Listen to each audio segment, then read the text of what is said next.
नमस्कार. डिजिटल प्रभावी वक्ता आयोजित राज्यस्तरीय ऑनलाईन वक्तृत्व स्पर्धा आयोजक सनी भैया भोर यांच्या संयुक्त विद्यमाने ऑनलाईन वक्तृत्व स्पर्धेत निधस प्रणाली शहाजी शिवछत्रपती विद्यामंदिर पांगरी तालुका बार्शी जिल्हा सोलापूर इयत्ता 9वीची विद्यार्थिनी विषय मांडतीये ऑलिम्पिक मधील भारत.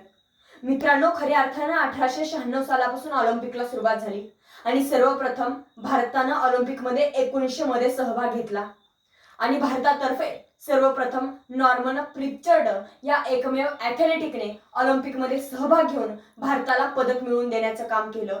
मग आपण भारताचा ऑलिम्पिकमधील प्रवास जर पाहायचा झाला तर आजपर्यंत भारताने एकूण 35 पदकं मिळवली.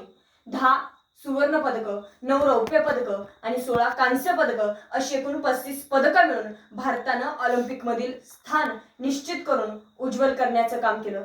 मित्रांनो, ज्यावेळेस एकदा ऑलिम्पिकची स्पर्धा चालू असते आणि त्या ऑलिम्पिकच्या स्पर्धेमध्ये एकदा मांजरांच्या कुस्तीची स्पर्धा चालू असते आणि त्या मांजरांच्या कुस्तीच्या स्पर्धेमध्ये भारताचं मांजर हे अतिशय अशक्त असताना देखील ऑलिम्पिक स्पर्धा जिंकतं. स्पर्धा झाल्यानंतर भारताच्या कोचला प्रश्न विचारला जातो की भारताचं मांजर इतकं अशक्त असताना देखील ऑलिम्पिक स्पर्धा कशी काय जिंकली.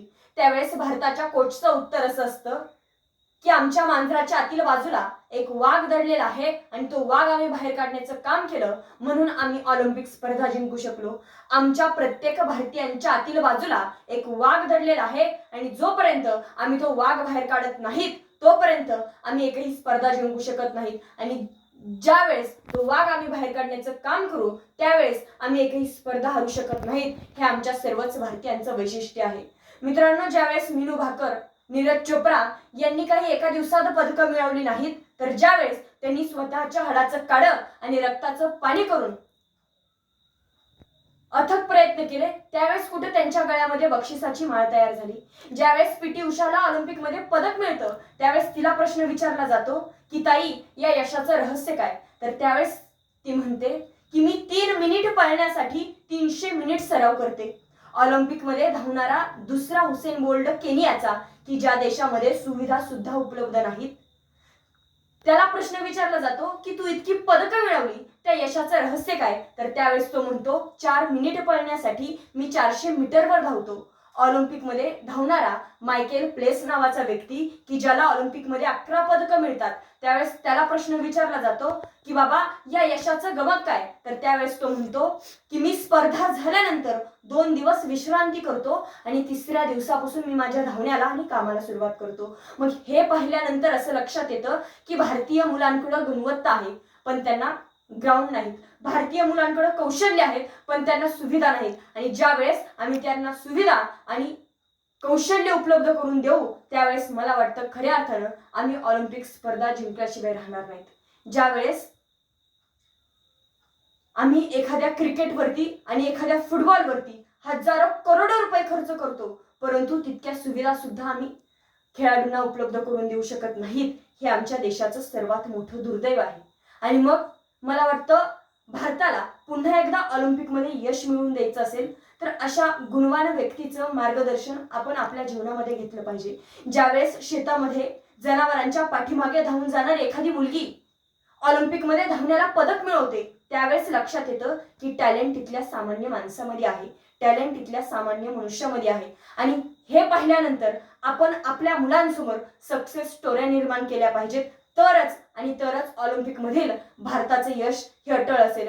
ज्यावेळेस जपानमध्ये एखादा मुलगा एखादं पदक मिळवतो त्यावेळेस तिथलं सरकार त्या मुलाला अकॅडमी ठेवतं. त्याने जसं पदक मिळवलं तशी आणखीन 10 पदकं त्यांनी मिळवावी यासाठी तिथलं सरकार त्या मुलांवरती तत्पर असतं, प्रयत्न करत असतं.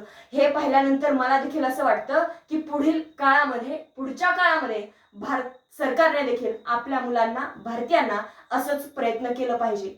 कारण आज आणखीन देखील अशा गेम आहेत की ज्या आम्हाला माहिती सुद्धा नाही. खऱ्या अर्थानं त्या गेमचा आम्ही शोध घेतला पाहिजे. खऱ्या अर्थानं आपण भारताला ऑलिम्पिकमध्ये सर्वोच्च स्थानी पोहोचवण्याचं काम केलं पाहिजे आणि ते पोहोचवण्यासाठी आपण खेळाडूंना नोकऱ्या दिल्या पाहिजेत, खेळाडूंना प्राधान्य दिलं पाहिजे. खेळाडूंना त्यांच्या सुविधा उपलब्ध करून दिल्या पाहिजेत. नीरज चोप्रानं एक भाला फेकला म्हणजे झालं नाही. ज्यावेळेस त्याने हजारो भाले फेकले त्यावेळेस कुठं त्याच्या गळ्यामध्ये बक्षिसाची माळ तयार झाली. या नीरज चोप्राचा आदर्श आपण घेतला पाहिजे. खेळात राजकारण आहे, राजकारणात खेळ आहे, हे कुठेतरी बंद झालं पाहिजे.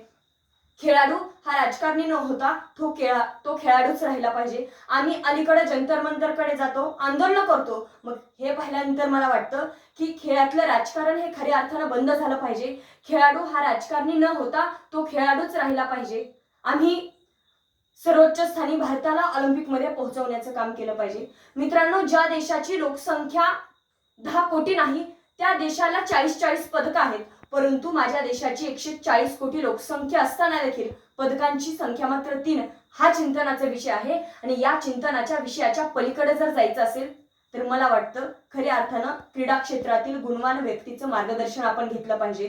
त्यांना आपण प्रश्न सुचवले पाहिजेत आणि त्या प्रश्नांचे उत्तर शोध घेण्याचं काम आपण केलं पाहिजे. तरच मला वाटतं खऱ्या अर्थानं भारताचं ऑलिम्पिकमधील यश हे अटळ असेल आणि त्यावेळेस भारत ऑलिम्पिकमध्ये जपान, अमेरिका, चीन अशा देशांना देखील मागे टाकलं असं माझं स्पष्टपणे मत आहे. ज्यावेळेस मनू भाकरला ऑलिम्पिकमध्ये पदक मिळतं त्यावेळेस ती आम्हाला माहिती झाली, परंतु त्या अगोदर ती आम्हाला माहिती होती का हा प्रश्न आम्हाला पडल्याशिवाय राहत नाही. ज्यावेळेस भारतानं क्रिकेटचा सामना जिंकला जातो तशा पद्धतीनं मला वाटतं भारतानं ऑलिम्पिकमध्ये जर टिकायचं असेल, आपलं खेळ टिकवायचा असेल तर खऱ्या अर्थानं सांघिक कामगिरी केली पाहिजे. सांघिक कामगिरी महत्वाची आहे आणि ती सांघिक कामगिरी निर्माण करण्यासाठी आपण सर्वच भारतीयांनी एकात्मतेची भावना जपली पाहिजे. ज्यावेळेस पीटी उषा 4थीमध्ये असताना तिच्या वर्गातील एका विद्यार्थिनीला क्रीडा क्षेत्रातील बक्षीस मिळतं आणि तिचा सत्कार करण्यासाठी शाळेच्या चौकामध्ये तिचा सत्कार ठेवला जातो आणि त्यावेळेस सर्व लोक आनंदाने कौतुकानं तिच्यावरती कौतुकाचा वर्षाव करत असतात, टाळ्या वाजवत असतात आणि हे पाहिल्यानंतर पीटी उषाच्या मनात प्रश्न पडतो की अरे, या जिल्ह्यामध्ये तालुक्यामध्ये जर क्रीडा क्षेत्रामध्ये बक्षीस मिळून इतक्या सारा आनंद, टाळ्या आणि कौतुक होत असतील तर मी या देशामध्ये असं काही बक्षीस मिळवेल की संपूर्ण देश माझ्यासाठी टाळ्या वाजवण्यासाठी तत्पर असेल, माझ्यावर कौतुकांचा वर्षाव करण्यासाठी तत्पर असेल. ही शपथ त्या पीटी उषानं पुढे जाऊन पूर्ण केली. हे स्वप्न तिनं पूर्ण केलं. मला वाटतं आजच्या मुलांनी देखील आपल्या जीवनामध्ये पीटी उषाचा आदर्श घेऊन, तिच्यासारखं स्वप्न पाहून, तिच्यासारख्या आदर्श घेऊन आपण आपल्या जीवनामध्ये आपण आपलं स्वप्न पूर्ण केलं पाहिजे. कारण हार जीत का खेल है जीवन, खेल समजकर खेलो जी. हार जीत का खेल है जीवन, खेल समजकर खेलो जी. म्हणून सरते शेवटी इतकंच म्हणेन, खेळ हा हारजीतचा खेळ आहे, ऊन सावलीचा खेळ आहे. म्हणून अटलजी म्हणतात, स्वर्गीय अटलजी म्हणतात, ना हार में ना जीत में, ना हार में ना जीत में, किंचित नहीं भयभीत में, कर्तव्य पद पर जो भी मिला ये भी सही ओ भी सही. इतकंच आशावाद व्यक्त करते आणि मनपूर्वक आभार.